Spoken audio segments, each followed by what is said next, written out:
Hey guys, I wanted to do another video talking about politics, and this time we're gonna be back on the grind on Donald Trump's.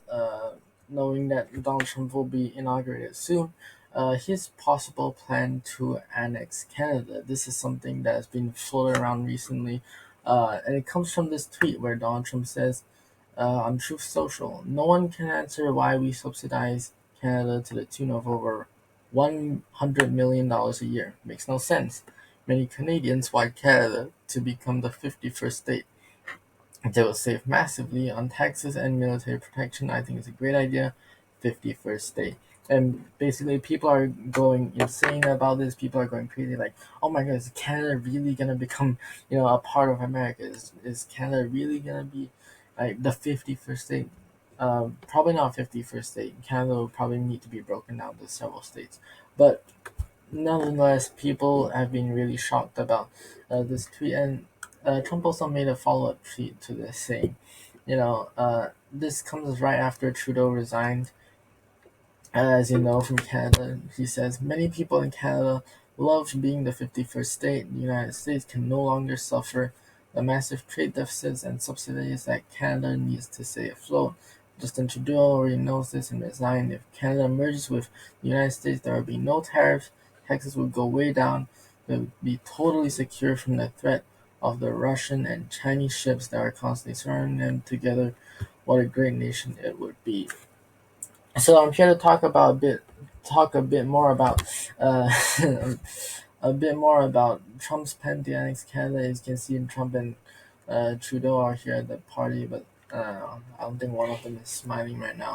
Nonetheless, we're going to be discussing a bit more about why Trump wants to annex Canada, and basically why Trump wants to annex Canada, and what are the possible scenarios that could happen right after this, right?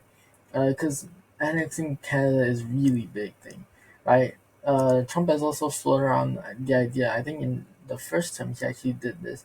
He wanted to buy Greenland while during 2016 to 2020, but obviously Denmark refused, and now we're in this state where Trump wants to buy Greenland. And he's also looking to apparently take back the Panama Canal, on and on top of Canada. But the thing that makes Canada just much more impactful is that compared to the Panama Canal and Greenland, Greenland's really sparsely populated, right? But if you look at Canada, Canada is nearly $2 trillion in GDP, meaning to say that Canada has an economic output of nearly $2 trillion. Right? America's GDP, I think, is about 33 trillion, around 30 to 31 trillion, something like that. Right? But America, right? But Canada is basically it's still a huge economy, right? Right. The world's ninth largest economy. What happens if the world's ninth largest economy just suddenly becomes absorbed into America, right? It's gonna be the results are gonna be really impactful, right? Right. So why does Trump really want Canada in the first place? And the first hint that we can see is all the way in his tweet. Is in his tweet, right? Quote: "And they will be totally secure from the threat of the Russian and Chinese ships that are constantly surrounding them." This comes after there have been many reports of drones being sighted. The air balloon incident that happened. There's been a lot of drones that have been found near New York, New Jersey, that area, and many people are speculating. Many people think that it is the work of the Russians and the Chinese, right? So, and this is also backed by geography too, right? As you know, uh, America and Russia are very close. I mean, no one really lives here, but like still, America and Russia are basically just a few hairs apart, right? And if we look at the map from a global aspect, if we look at this, right? Oh, let's see. There we go. If we look at America this way, we can see that this Canada, this America. Just north of Canada is Russia, right? Russia's all the way over. What the shit is happening? Yeah, Russia is just across the lake from Canada, and realistically, Canada or basically Russia could send down ships from Murmansk all the way to here, like basically undetected. Really, there's no land here to really stop them, and Canada hasn't really been active in this part lately. So realistically, Russia could also basically just send ships down into Canada, send them into Hudson Bay, and basically just do reconnaissance and do spying on Americans. Right.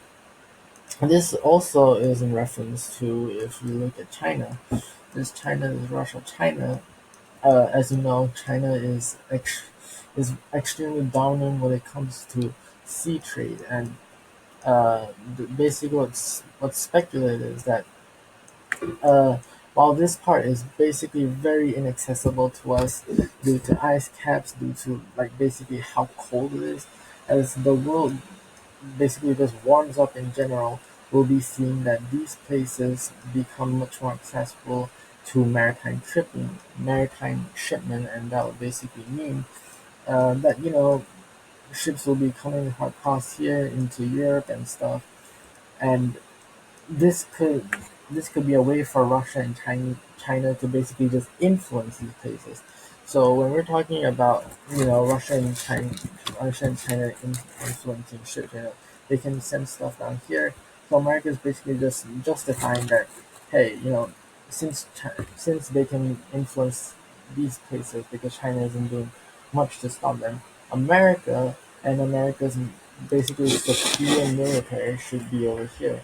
They should be in control of Canada, and they should be able to project all of their dominance all across the northern Pacific. And basically, by annexing America, I mean by annexing Canada, America is basically making itself more secure, right? But it's not just that, right? As you all know, Canada's economy is huge, $2 trillion, like this is basically like the world's ninth largest economy. If America has access to all this wealth, right? America has more money. America can solve the debt issue, or America can uh, basically slow down inflation. Right? As you all know, inflation is a very big thing when it comes to a lot of people when they're voting. A lot of Americans when they're voting, inflation is a very big topic that people discuss. Right, and it also comes after this. If you can see, Canada is extremely rich in resources. Right? Canada's got a lot of uranium, Canada's got zinc, nickel, potash, asbestos, sulfur, cadmium, titanium. Right? Titanium is really important. Titanium is used for like aircraft production and stuff like that. Iron ore, coal, petroleum. Right? America has talked a lot about being energy independent and also making more energy to basically just lower down the cost of an energy, right? Petroleum and all of this other stuff is going to be very important when we're talking about lowering inflation, basically lowering gas prices, lowering energy prices, gold, copper, silver, lead, right? These are all very important to uh, the economy, right? Because a lot of things depend on these, and compared to stuff like Greenland, right? Greenland people have also talked about being really, really resource rich, but the problem with Greenland is that, well, yeah, sure, you have some towns over here, like you have Nuuk and some random towns, but then other than that, there's no one really living in here in the interior where all of the wealth is, right? Where all of the resources are. But compared to Canada, you can see it's drastically different. There are many population centers, stuff like Winnipeg, stuff like Edmonton, even the rural areas where there's not many people. There's still a lot of small towns you can see. Right? There are much more people who are closer to the minerals, where the minerals are. So basically saying that Canada would have much more power, or basically America wanted to annex Canada, it would be much easier for them to mine all these minerals, right? It's still not in a very like completely rural area. There's still people living here, right? So all this mineral is not well, I mean, Canada is extracting some of these materials, but under America, a lot of these materials will be extracted. And compared to Greenland, where it's slightly further away, Canada is America's neighbor, right? If material is mined, America could easily transport it maybe like 8, 10 hours, and it'll be in America, and then it could be used for manufacturing or to do other stuff, right? Making more consumer goods. So basically, right, Canada is really important for America if they want to have all of these resources. Also, energy, right? Uh, um, um, Trump has talked a lot about like and lowering energy prices and stuff. Like Canada has a lot of hydroelectric power, right? They have a lot of dams, and the dams make a lot of power from the kinetic energy and stuff like that. They have a lot of natural gas, right?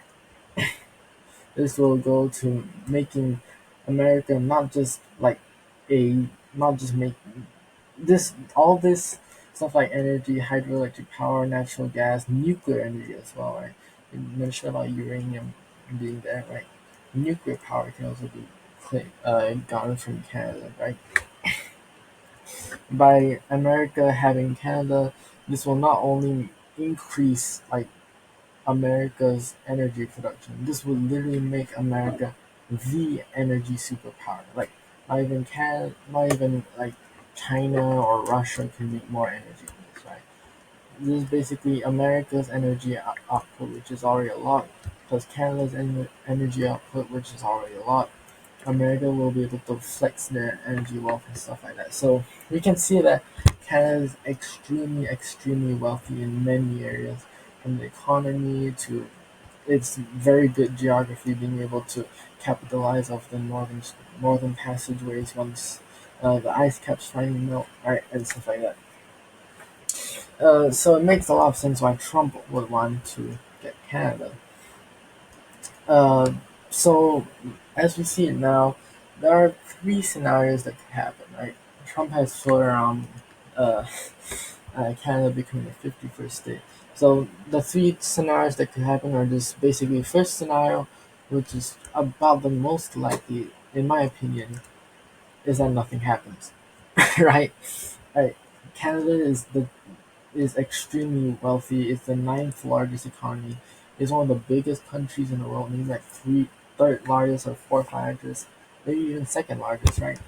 But Canada is probably not gonna allow itself to be annexed unless the people of Canada just really hate, Justin Trudeau and their government so badly that joining America maybe it's not the worst idea, right? So the first scenario is that nothing happens, right?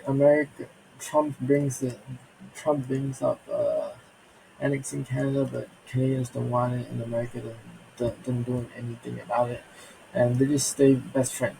They just stay two best friends, two countries separate from each other, and that's the end of it, right? That's the first scenario, and that's I think gonna be the more likely scenario. The second scenario is that, well, Canada actually does say yes. Canada says yes, we want to be part of America, and America gets to annex Canada, make it a 51st state of the country.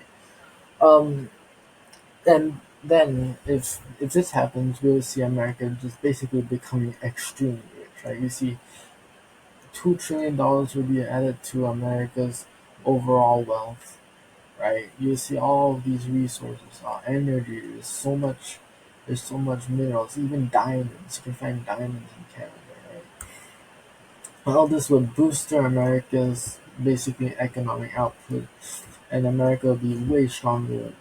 Um, Basically, just more independent, actually. With America being able to control all of these resources, right?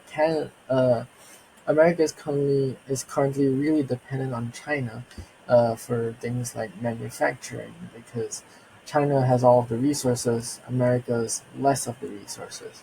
But if America is in control of Canada, right? America wouldn't have to depend more on China. And as you all know, America and China are engaged in a trade war right now.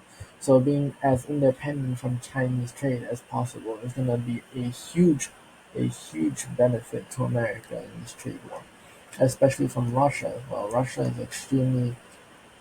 Russia holds a lot of natural resources. If America can hold as many, if not more, power when it comes to the natural resources and market, this will certainly help America's cause sanctioning Russia and also leading Europe.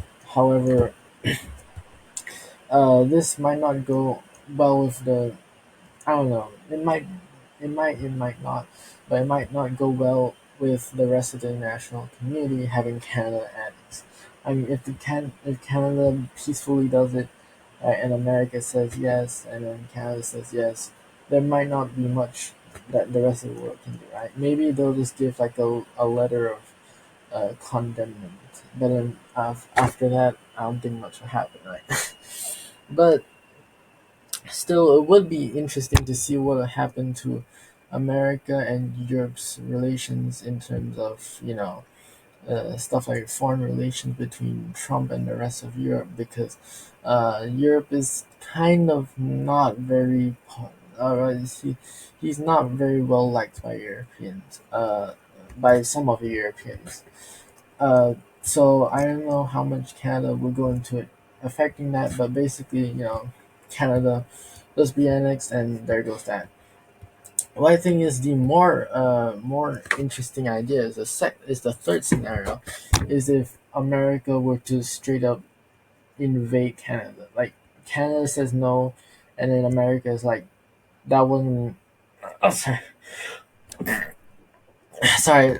Yeah, basically what I was saying. Canada says no, you're not gonna annex me, and America's like that wasn't an option. That was an ultimatum, and basically just invades Canada. In that case, I don't think Canada would stand basically any chance. Like if we look at this, basically comparison of USA and Canada military strength, 2025. Look at this. USA is leading in all of these: manpower, air power, land power. As you can see, manpower. USA is 10 times the population of Canada. USA has 10 times the manpower, 10 times the people who are fit for service, basically 10 times of the people who reach military age, right? Oh, yeah, that's good, that's good, right? Yes, like, actually, that's even more than 10 times, it's like 15 times, right? America has 15 times the amount of active personnel, or 20 times the amount of active personnel compared to Canada, right? If a war were to break out between Canada, yes, Canada has a lot of rural places where they can go and hide out, and maybe the war will last for a bit more. But if we look at it from a geography perspective, from a war planning perspective, America could simply sweep up Toronto.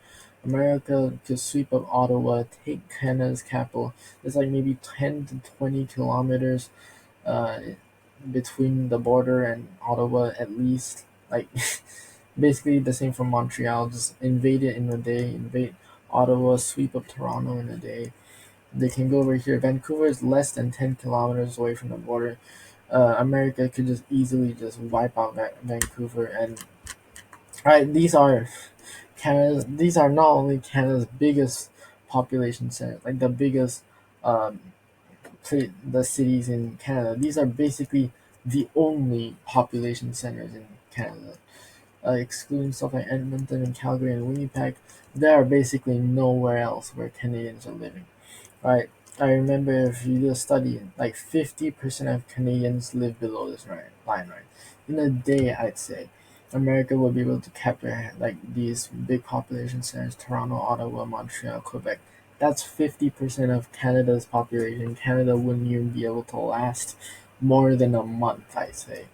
And maybe Canada might want to hide out in the Nunavut area. Maybe they might want to make like a little military hideout in Baker's Lake. And then Canada could like stage a resistance against America. But other than that, Canada would be royally screwed, right? Their military is basically a joke compared to America.